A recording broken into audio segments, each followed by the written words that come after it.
কি করছো বলো তো? তুমি আমার ড্যাডির সাথে কবে দেখা করবে রূপ? আমাদের বিয়ের কথাটা কবে বলবে? আমরা কিন্তু বিয়ে করে শুধু তুমি আর আমি সোজা বিদেশে চলে যাব। ড্যাডি সব ব্যবস্থাও করে দেবে বলেছে। আর হ্যাঁ, আমরা কিন্তু বিদেশেই সেটেল করব, এখানে আর ফিরবো না।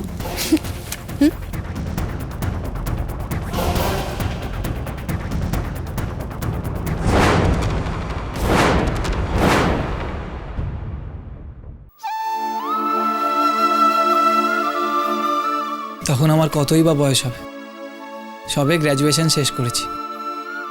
বাবা মারা যান। রূপ শুভ তখন দুজনেই খুব ছোট। আমার আর এমকম করা হলো না। ব্যবসার ভার কাঁধে তুলে নিলাম। সংসারের সব দায়িত্ব এসে পড়লো আমার ঘাড়ে।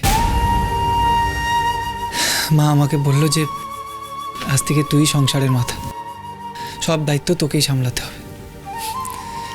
মায়ের এত বড় দায়িত্ব দেওয়ার পর আমি শুধু ভাবতাম, আমি কি সত্যি পারবো এত বড় দায়িত্ব পালন করতে? কারণ একটা ব্যবসা সামলানো তো মুখের কথা নয়।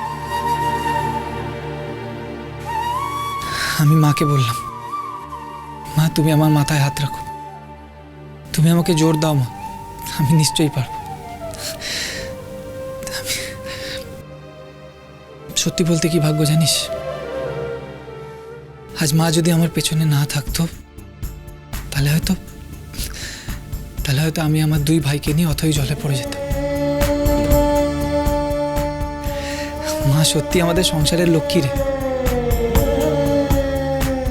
তাই তো আমাদের লক্ষ্মী স্টোর্স মায়ের নামে। বাবার স্বপ্ন ছিল লক্ষ্মী স্টোর্স যাতে একদিন খুব বড় হয়। আর আজ যদি হিমাদ্রি গুপ্ত এসে আমার থেকে অন্যায়ভাবে এই দোকান কেড়ে নিতে চায়, আমি কি সেটা চুপ করে দাঁড়িয়ে দেখব? কখনোই না।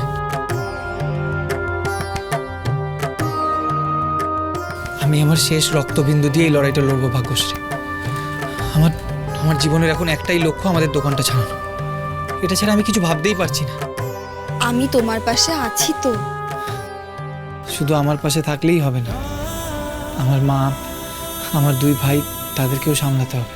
আর মা তো সামলাবো। মায়ের রাগটা আমার ওপর থেকে একদিনে পড়বে না, এটা আমি জানি।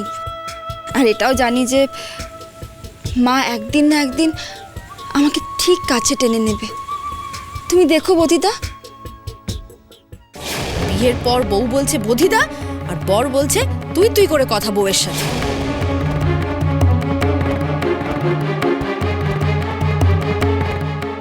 একটা কথা বলবো ভাগ্যশ্রী?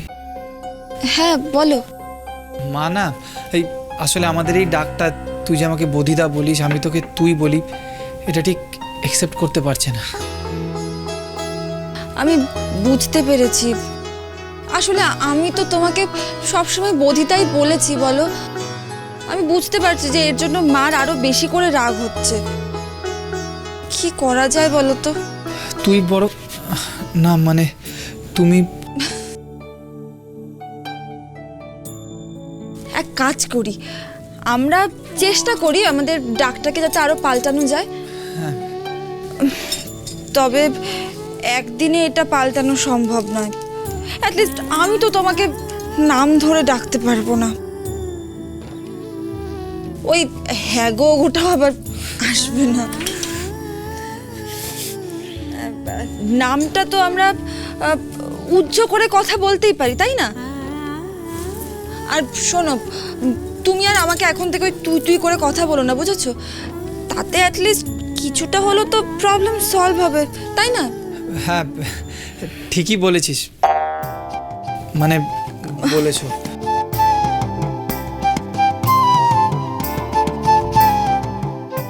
ঘুম পেয়ে গেছে না? সারাদিন তো আর কম দখল যায়নি। তুমি শুয়ে পড়ো।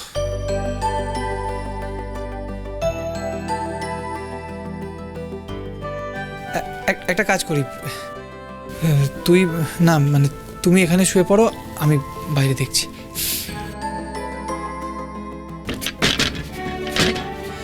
কি হলো, দরজাটা খুলছে না কেন? এটা নিশ্চয়ই রিয়ার কাজ হবে। দরজাটাকে বাইরে দিয়ে বন্ধ করে দিয়ে চলে গেছে। বলছি তুমি খাটে শুয়ে পড়ো, আমি নিচে শুয়ে পড়ছি। না না, তুমি নিচে শোবে, এটা হয় নাকি? তুমি বরঞ্চ ওপরে শো, আমি নিচে শুচ্ছি। আরে আরে ভাগ্য না, আমার কথাটা শোন না, মানে শোনো, তুমি ওপরে শো, আমি নিচে শুই। তুমি আমাকে দাও।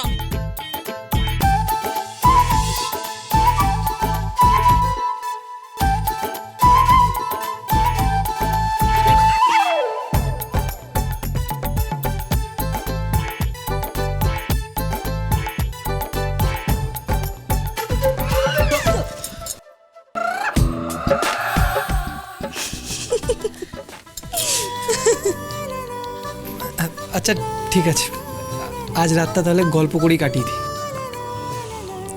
আজকের রাতের জন্য না হয় একটা সমাধান হলো, কিন্তু কাল, তার পরের দিন রোজ রাতে কি বসে গল্প করবে, নাকি আবার মেঝেতে শোয়ার জন্য তুমি জেদ করবে? তাও তো ঠিক।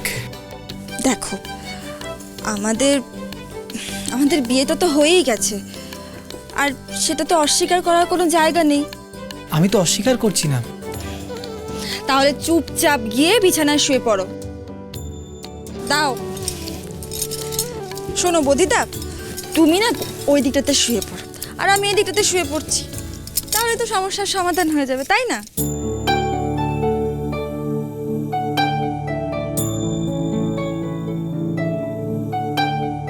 কি হলো, দাঁড়িয়ে আছো কেন? শুয়ে পড়ো। হ্যাঁ, 1 মিনিট।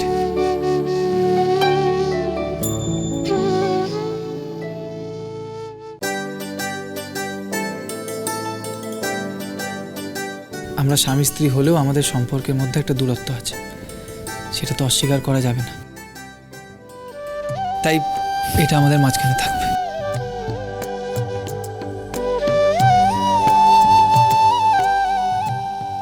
আর যতদিন এই দূরত্ব মিটছে ততদিন এই বালিশটাই হলো বর্ডার লাইন। আমি এই লাইন কোনোদিনও ক্রস করব না। এবার তুই নিশ্চিন্তে ঘুমো। এই বর্ডার লাইনটা না দিলেও আমি শান্তিতেই ঘুমোতাম, কারণ আমি যাকে বিয়ে করেছি তার উপর আমার এইটুকু ভরসা আছে।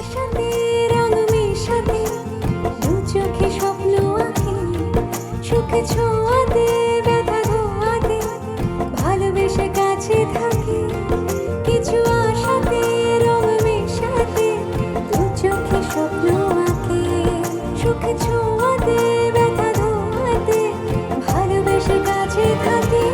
ভাগ্য লক্ষ্মী, ভাগ্য লক্ষ্মী, ভাগ্য লক্ষ্মী, ভাগ্য লক্ষ্মী।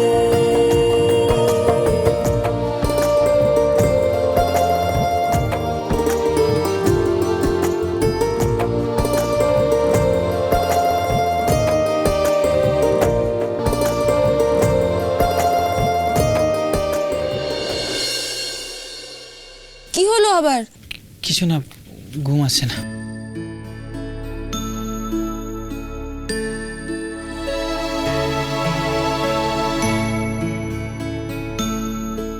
কি হলো?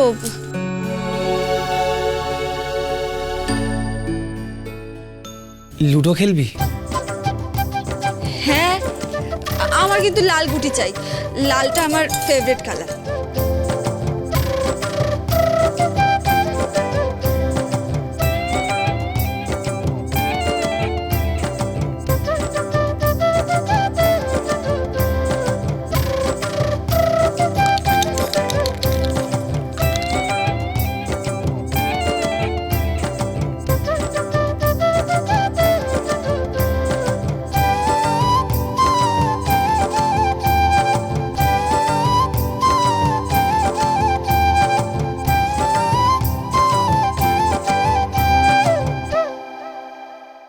আমাদের কি এরকম কোনো কাস্টমার নেই যাদের কাছে আমরা টাকা পাবো?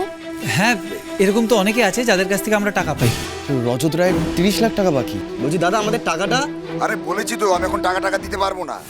দিতে তো ওনাকে হবে, আর কিভাবে ওনার থেকে টাকাটা আদায় করতে হবে সেটাও আমি জানি। সত্যি? ভাগ্য